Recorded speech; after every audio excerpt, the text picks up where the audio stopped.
My name is Daniel, and for most of my life, I have worn a uniform that many people look at but few truly see. The dark blue shirt, the badge on the chest, the heavy belt with its keys and flashlight, it identifies me as a security guard. Some call it vigilante, others say watchman. To many, it is an ordinary job, one that stands in the shadow of real authority, like the police. But for me, it was never just a job. It was survival. It was dignity, and above all, it was the way I kept food on my daughter's table and a roof over her head. My daughter, Sophia, grew up watching me leave 4 night shifts and return with tired eyes in the early morning. When she was a child, she used to hug me tightly as soon as I stepped through the door, not caring that my uniform smelled of sweat and cold night air. Back then, I was her hero. She would say, "Daddy, you protect people. You're like a real-life superhero." And I would smile, even though deep inside I knew society didn't see me that way. But children grow, and the world changes the way they look at you.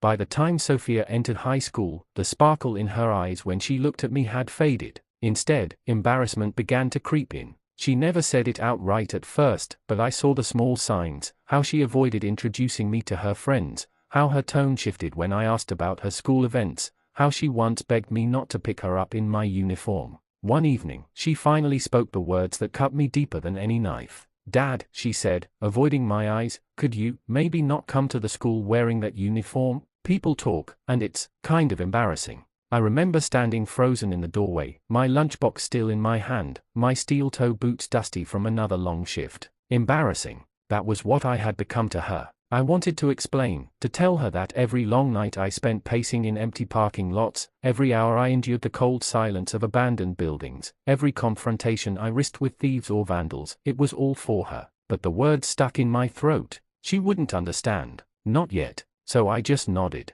"All right, Sophia, I won't." From that day, something cracked between us. She began to drift further away, becoming more secretive, more distant. She was ashamed of me, and though it broke my heart, I let her have that distance. A father's job, after all, is not to burden his child with guilt but to protect her, even from the truth. What she didn't know, what no one knew, was that my work didn't end when my shift was over. While Sophia slept safely in her bed, I was out in the city, sometimes volunteering to cover extra routes, sometimes watching corners that weren't officially mine to watch. I had made enemies, men who knew I had reported them, gangs who hated that I kept certain areas safe. I endured threats, warnings, even close calls, but I never told Sophia. She thought I was just a tired man in a cheap uniform. She had no idea that in silence, in the shadows, I was making sacrifices she would never see. But the truth has a way of coming out. And one day, Sophia would learn exactly what her father was doing in those long, hidden hours.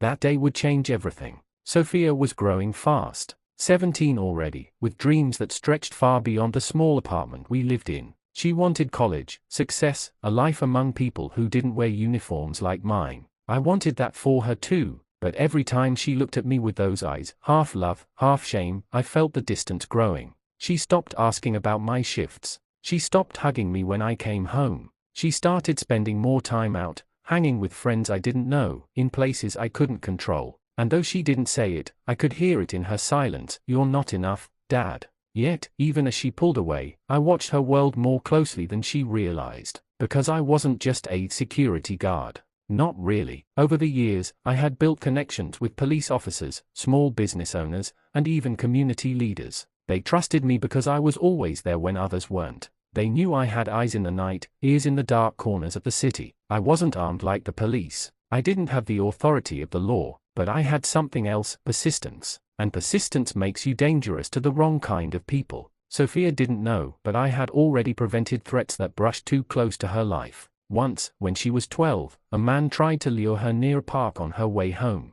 She never knew because I had been there, watching from a distance after my shift, following her route until she reached home. I had confronted the man myself. He never came back. But that was just one night among hundreds. I was tired, yes. My body carried scars she never saw, bruises I explained away as work accidents. But every scar was a secret shield I had raised for her. And then came the night everything began to unravel. It was late, past midnight, when I finished a double shift. My boots ached, my back felt like it was splitting in two, but I couldn't go home yet. Word had reached me through a friend in the police force. A group had been targeting teenagers in our neighborhood. Drugs, recruitment, They were looking for vulnerable kids, kids like Sophia's classmates, maybe even Sophia herself. So instead of going home, I stayed out. I circled the blocks near her school, near the small cafe where she liked to hang out. I knew she wasn't there at that hour, but I needed to make sure no one else was waiting to pull her in. That's when I saw them.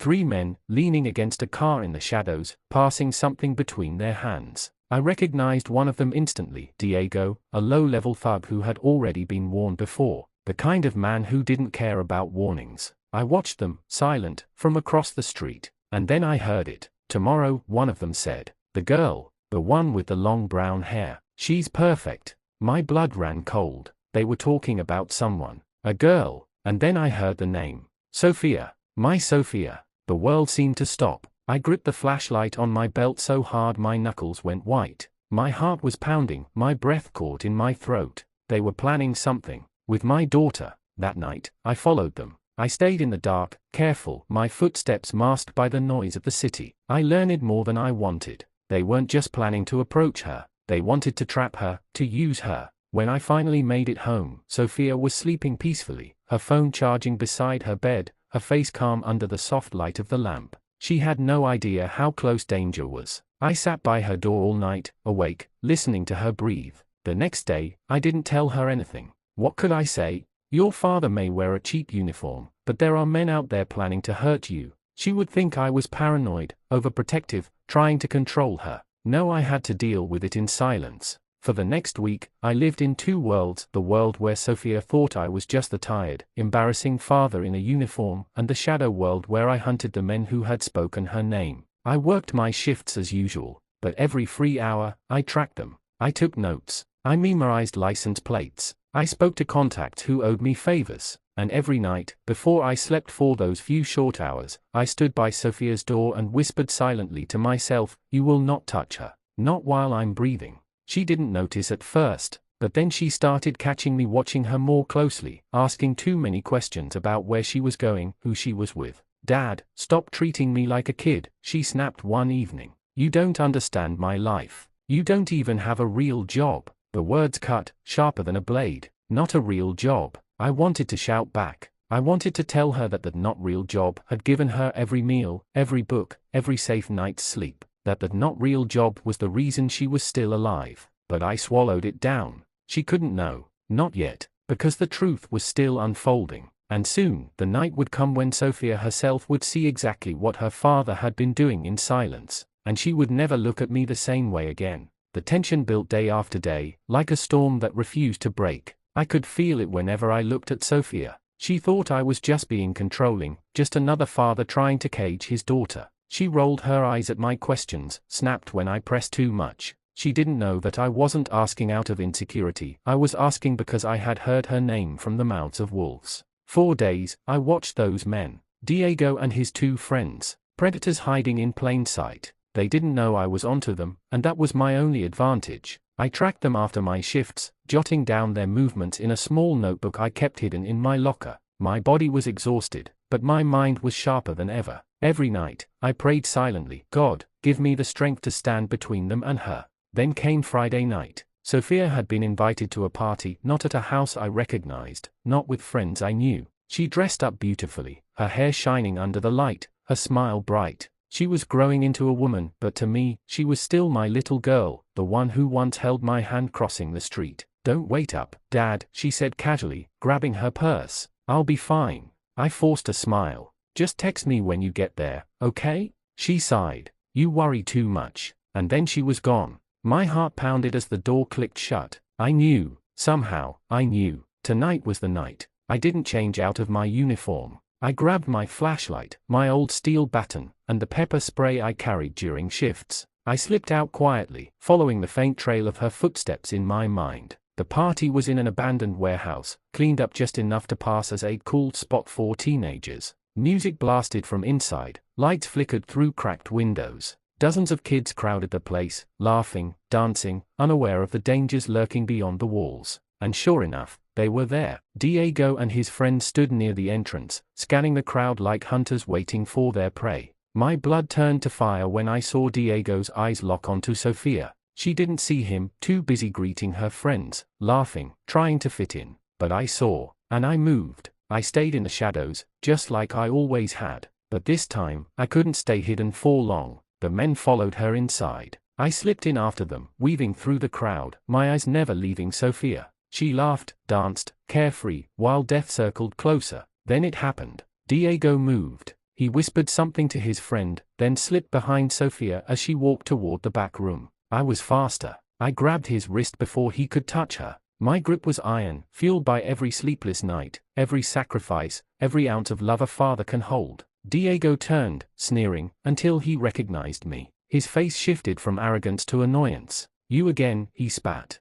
"The old watchman." "Stay away from her," I growled, my voice low enough for only him to hear. Sophia turned around, surprised. "Dad? What are you?" She didn't finish, because at that moment, Diego yanked his arm free and shoved me hard. The music drowned out the struggle for everyone else, but for me, time slowed. I stumbled back but stayed on my feet. I raised my baton, the steel glinting under the strobe lights. Sophia's eyes went wide. She had never seen me like this, not as the tired father in a uniform, but as the man who had stood guard against darkness her entire life. The fight broke out fast. Diego swung first. I dodged, my training, not formal, but years of instinct and survival, guiding me. His friend lunged, but I struck with precision, the baton cracking against his forearm. He yelped, stumbling back. Kids nearby started screaming. The music stopped. Phones came out, recording, flashing. And Sophia, she just stood frozen, watching as her father fought three men in the middle of her world. Diego pulled a knife. The crowd gasped. Sophia screamed my name. But I didn't back down. I couldn't. Not with her watching. Not with her life at stake. I shifted my stance, ready. My heart thundered, not from fear, but from determination. This was it, the moment when the mask of embarrassing father would fall away. Diego lunged. I sidestepped, slamming the baton against his wrist. The knife clattered to the floor. His other friend charged, but I caught him with a swing to the ribs, forcing him down. The third hesitated, then fled, realizing this wasn't the easy prey they thought. The fight ended in seconds, but to me, it felt like an eternity. I stood there, chest heaving, baton still in hand. Diego groaned on the floor, clutching his wrist, glaring at me with hatred. And then, silence. Every eye in that warehouse was on me, and Sophia, my daughter, stared at me with tears streaming down her cheeks. She didn't see a vigilante anymore. She didn't see a uniform to be ashamed of. She saw the man who had been protecting her in silence all her life. The warehouse was still buzzing after the fight, though the music had stopped. Teenagers whispered, some recorded on their phones, others ran outside to call the police. But I didn't care about them. My eyes were fixed only on Sophia. She stood frozen, her hands trembling, her lips parted but no words coming out. Her mascara had run down her cheeks from crying, but she hadn't moved a single step toward me. She looked at me as if I were a stranger, someone she thought she knew, but never truly did. I slowly lowered the baton, sliding it back into the loop on my belt. My chest was burning from exertion, and my arms were heavy, but the real weight was in her gaze. "Dad," she finally whispered. Her voice cracked, weak, trembling. What are you doing here? What was that?" I wanted to speak, to explain everything, to tell her that the danger had been circling her for weeks, that I had followed her to protect her, that those men were not random thugs but predators who had spoken her name. But as the words rose in my throat, I stopped. Because how could I say that without admitting that I had been following her, watching her every step without her knowing? To her, it might not feel like love, it might feel like control. "Let's go home," I said instead, my voice firm, almost commanding. She didn't move. Her eyes darted between me, Diego groaning on the ground, and the crowd of teenagers whispering about the old guard who fought off gangsters. "Dad, you can't just, now, Sophia." Something in my tone must have reached her, because she finally moved. Slowly, she followed me out of the warehouse, clutching her purse tightly against her chest. The night air was sharp, cold against the sweat dripping down my back. We walked in silence, the sound of sirens growing in the distance as the police arrived at the warehouse we had just left behind. When we reached the car, Sophia stopped. She didn't get in. She turned to me, her face pale under the streetlight. "Dad, who are you?" The question hit me harder than Diego's shove ever had. "I'm your father," I said quietly, gripping the steering wheel. "That's all you need to know." "No," she insisted, her voice breaking. "That's not enough. I just saw you fight like someone who's done this before. I saw you standing there like you weren't even afraid. And those men, they knew you." Her words cut deep. She was right. Diego had recognized me. The truth was seeping out whether I wanted it or not. I do what I have to, I said finally, to keep you safe. But why? Why didn't you ever tell me? Why do you hide everything? Because if I told her, she would never sleep peacefully again. Because if she knew the threats, the close calls, the violence I had kept from her, her childhood would have been stolen. Because I wanted her to believe in a safer world, even if it meant she hated me for the uniform I wore. But I couldn't say all that, so I stayed silent. Her eyes filled with tears again. She shook her head and got into the car without another word. That night, she didn't speak to me. She went straight to her room, closing the door with a quiet but firm click. I sat in the kitchen 4 hours, my baton still in my bag, staring at the floor. The silence of the apartment felt heavier than any shift I had ever worked. The next morning, things shifted. Sophia didn't avoid me like usual. Instead, she watched me, carefully. Her eyes followed me as I poured my coffee, as I laced up my boots, as I adjusted my uniform. It wasn't the look of embarrassment anymore. It was the look of someone searching for answers. Finally, she asked, "How many times?" I froze. "What? How many times, Dad?" she repeated, her voice softer now, almost a whisper. "How many times have you done something like that? How many times were you there, and I didn't know?" I closed my eyes. Memories flashed, too many to count. The night I scared off the man in the park. The time I chased away 2 strangers who followed her bus stop. The night I stood outside her school dance until 3 a.m., just in case. "More times than you'll ever know," I said finally, my voice low. She stared at me, her lips trembling. "Why didn't you tell me?" "Because you deserve a normal life," I said. "Not a life where you look over your shoulder. Not a life where you're afraid of shadows. That's my job, to carry the fear so you don't have to." Tears spilled down her cheeks. She covered her mouth with her hand, trying to process it. "But, all this time, I thought you were just some tired guard in a uniform.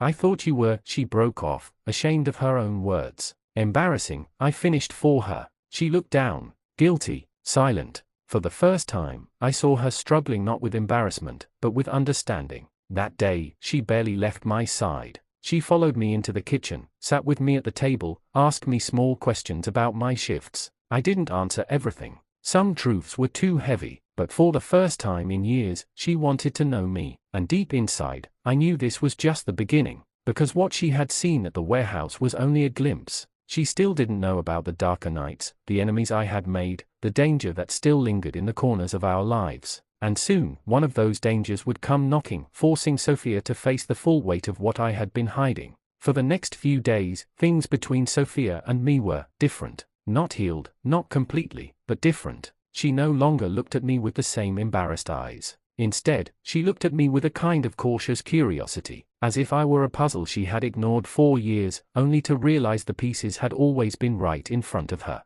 Sometimes, I caught her staring at me while I polished my boots or checked my flashlight before work. Sometimes, she followed me to the door when I left for my shift, her lips pressed together as though she wanted to say something but couldn't. It wasn't perfect. She still didn't understand. But there was something new in her gaze, respect, even if it was hidden beneath layers of confusion. I thought maybe, just maybe, things were turning. But life has a cruel way of testing you when you least expect it. It was Wednesday night when the past came knocking. I was getting ready for another long shift at the office complex across town. Sophia sat at the table, doing her homework, her pen tapping nervously against the page. She hadn't asked me where I was working that night, but I knew she was listening carefully to every word of my phone call with my supervisor. When I hung up, she asked, "You'll be back before sunrise, right?" I smiled faintly, as always. She nodded, but her fingers still tapped. Something was on her mind. Before I could ask, a sound interrupted us.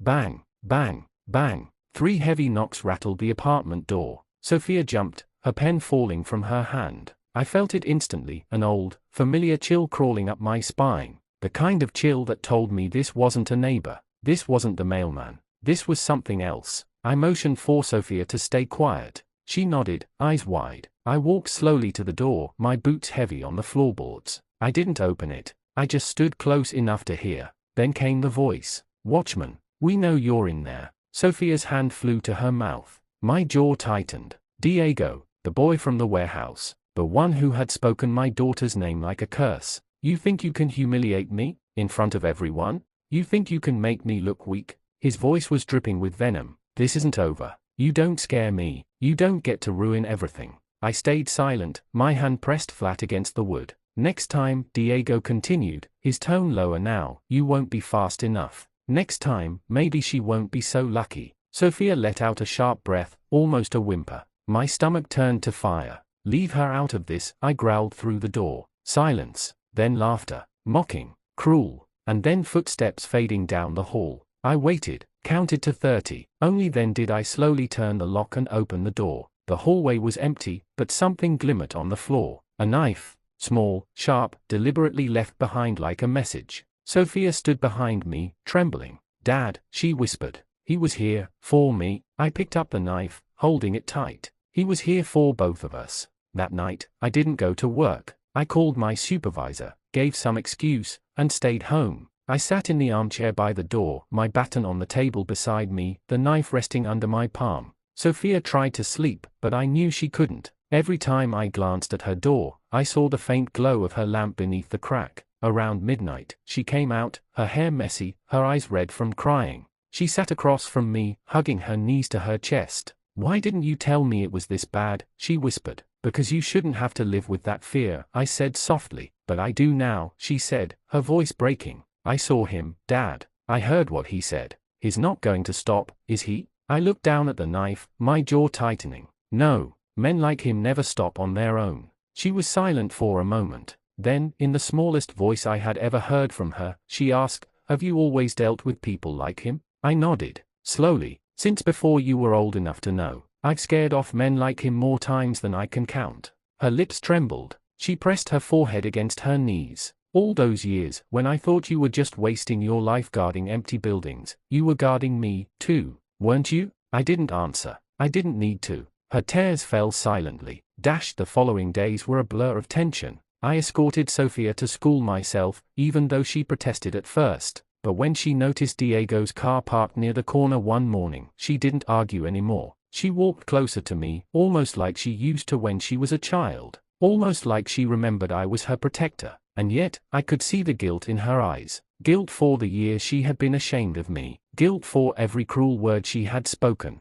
One night, she broke down completely. I found her sitting on the edge of her bed, clutching an old photo of us from when she was little. She looked up at me, her cheeks wet. I'm so sorry, Dad, she sobbed. I was so stupid. I thought your job meant you were less. I thought you weren't good enough, but you were doing all this for me. I sat beside her, placing a hand gently on her shoulder. You don't need to apologize. You didn't know. I wanted it that way. But now I do know, she said, looking at me with fierce determination through her tears. And I don't want to be protected from the truth anymore. I want to stand with you. I want to understand everything you've been through. Her words hit me hard. For the first time, she wasn't ashamed of me. For the first time, she wanted to carry some of the weight I had carried alone for years. But as much as my heart ached to let her in, I knew the storm was only just beginning. Diego wasn't finished. And men like him didn't just threaten once, they escalated. I knew he would be back. The only question was when. And next time, Sophia might be standing right beside me when it happened. The apartment no longer felt like home. Every knock on the door made Sophia jump. Every car that slowed outside the window made me reach for my baton. The knife Diego left behind still sat on the table where I had put it days ago. I didn't hide it. I wanted Sophia to see it every time she passed by. Not to scare her, but to remind her that danger wasn't gone. Sophia didn't argue about my protection anymore. She walked closer to me in public, let me drop her off at school, even texted me updates without me asking. But her silence spoke louder than her words. She was afraid of Diego, of what she had seen, of the man she now realized her father really was. And though she didn't say it, I could tell she was also afraid of me. Not of me, but of what I was capable of. She had always known me as a tired man who worked nights and came home smelling of cheap coffee and dust. Now she had seen me wield violence like a weapon, seen me stare danger in the eyes without flinching. That's not an image a daughter forgets easily. It was Saturday night when the shadows struck back. Sophia had begged me to let her go to her friend Elena's house for a study session. I didn't like the idea. My gut screamed against it. But I saw the way Sophia's eyes pleaded, the way she was trying to reclaim a piece of her normal life. I couldn't cage her forever. Fine, I said, but my voice was stern. You go, you study, and I pick you up. No arguments. She nodded quickly. Deal. I dropped her off just after 7. Elena's mother was home, so I felt a small measure of relief. But as I drove away, unease crawled up my spine. My instincts had been sharpened by years of watching, listening, waiting. And those instincts were screaming now. So I didn't go far. I parked down the block, engine off, eye scanning every car, every shadow. Hours passed. My body was exhausted, but my mind was alert. Then, just after 11, movement caught my eye. A dark sedan pulled up near Elena's house. 2 men stepped out. I recognized one instantly. Diego. My pulse spiked, but my face stayed cold. I knew what this was. Retaliation. The men lingered near the corner, waiting, watching. They weren't here for Elena. They were here for Sofia. I gripped my steering wheel so hard my knuckles turned white. My chest burned, my breath heavy. I had to act, but carefully. If I rushed in, I could spook them. If I waited too long, Sofia might walk straight into their hands. I pulled my phone from my pocket, typed a quick message to Sofia, "Stay inside. Don't leave the house, no matter what." Then I stepped out of my car. The night air was sharp, the streets empty. My boots crunched softly against the pavement as I approached. I kept my flashlight in one hand, baton in the other, my body tense, every muscle coiled. Diego saw me first. His smirk was slow, poisonous. Well, the old watchman again," he drawled. "What a surprise." I stopped 10 feet away, my voice low, controlled. "Leave, now." He laughed. His friend chuckled too. "You've humiliated me," Diego said. "Made me look weak. You think you can just scare me away? Nah, tonight, we settle this. Tonight, I take back what you stole." Behind him, his friend pulled something from his jacket. Not a knife this time. A gun. My heart froze. I'd dealt with knives, fists, even bottles. But a gun, that changed everything. And then, before I could react, I heard it. "Dad?" My blood turned to ice. Sofia. She had stepped out of Elena's house, phone still in her hand, her eyes wide with shock. She hadn't seen my message in time. "Go back inside," I roared. But Diego's grin widened. Too late. He lunged toward her. I moved faster than I thought my body could. My boots pounded the pavement, my baton snapping out like lightning. I struck Diego across the shoulder, forcing him to stumble back. His friend raised the gun, but I swung again, slamming the flashlight into his wrist. The gun clattered to the ground, sliding across the asphalt. Sofia screamed. The fight erupted in chaos. Diego charged again, fists flying. I blocked, countered, struck. Years of exhaustion vanished in the flood of adrenaline. I wasn't just fighting men. I was fighting every threat I had ever kept from my daughter. But they weren't amateurs. Diego's friend tackled me, fists hammering my ribs. Pain exploded in my side, but I didn't stop. I twisted, shoved him off, swung my baton into his stomach. Sofia's voice pierced through the night. "Dad, behind you." I spun just in time. Diego was reaching for the gun on the ground. I lunged, kicking it out of his grasp, sending it skidding under a parked car. His eyes burned with rage. "You don't get it, old man," he spat. "You can't protect her forever." I slammed my baton into his knee, sending him crashing down. "As long as I'm breathing," I growled, "I will." Sirens wailed in the distance. Blue lights flashed at the end of the street. Diego cursed, scrambling to his feet. His friend pulled him away, both of them limping into the shadows before the police arrived. I stood there, chest heaving, baton still in hand. And then I felt it, Sofia's arms around me, trembling, clutching me as if letting go meant losing everything.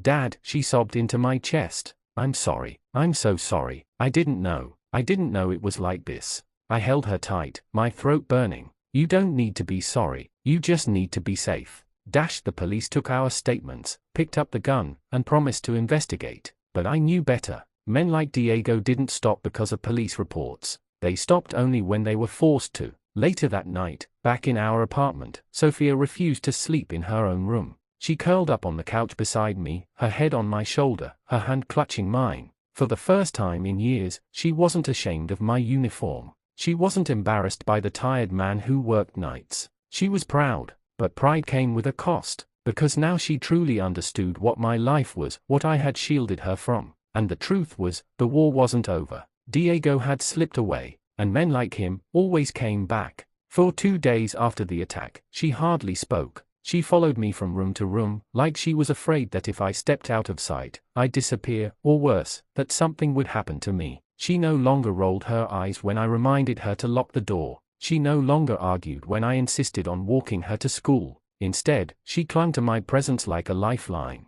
but I could see the storm inside her. The girl who had once been embarrassed of me, who hid my job from her friends, who dreamed of a life where I was invisible, now looked at me with something else in her eyes. Not just fear, not just guilt. It was a question she didn't know how to ask. On the third night, it finally broke. We were sitting at the table, the remains of dinner untouched between us. Sophia pushed her plate away, her hands trembling slightly, her eyes locked on mine. "Dad," she whispered, her voice tight, "how long have you been doing this?" I froze. "Doing what?" "You know what," she said, sharper now. "Fighting men like Diego, watching people, protecting me from things I didn't even know were out there." I sighed, leaning back in my chair. I'd kept these truths buried for so long, sealed away like dangerous weapons. And now my daughter was prying open the lock. "Since the day you were born," I said quietly. Her eyes widened. "I've been a security guard 4 years, Sophia. But guarding buildings isn't the only thing I do. I watch the streets. I listen. I see things no one else wants to see. And when I find danger close to you," I paused, my throat tight, "I handle it before it ever touches you."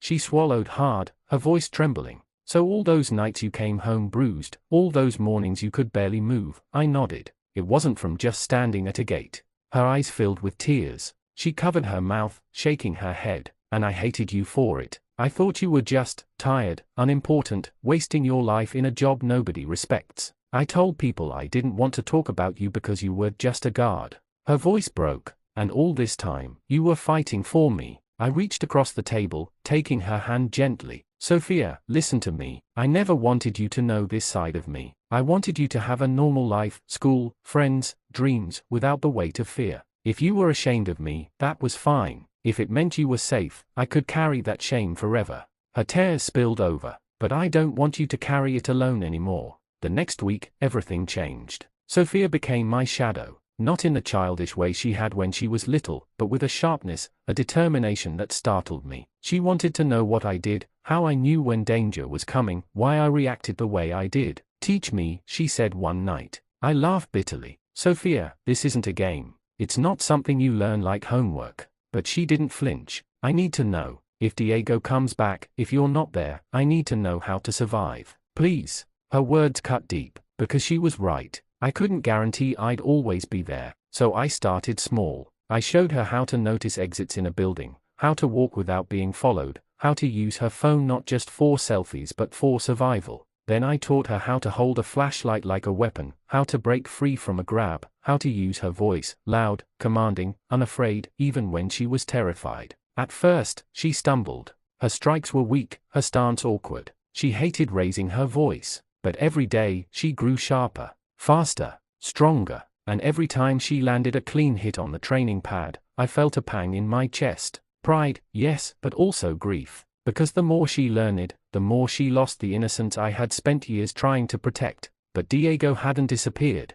One evening, after walking Sophia home, I found an envelope taped to our door. Inside was a single photograph of Sophia, taken from a distance, at her school gates. No words, just proof. He was still out there, watching, waiting. Sophia saw the photo before I could hide it. She went pale, her hands shaking. But then, to my surprise, she didn't cry. Instead, she looked at me with fire in her eyes. "Then we watch him back," she said. For the first time, I realized Sophia wasn't just my daughter anymore. She was my partner, and part of me hated that. Because if she was my partner, it meant she was now part of the war, a war that was only getting darker. That night, as she finally fell asleep on the couch beside me, I stared at the photo again. I knew what Diego was doing. He wasn't just threatening me. He was forcing me into a corner. He wanted me desperate, reckless. He wanted me to make a mistake. And deep down, I knew something terrifying. The next move wouldn't just be mine. It would be Sophia's too. Because for the first time, my daughter wasn't running from the truth. She was standing in it. And that truth would demand more from her than she ever imagined.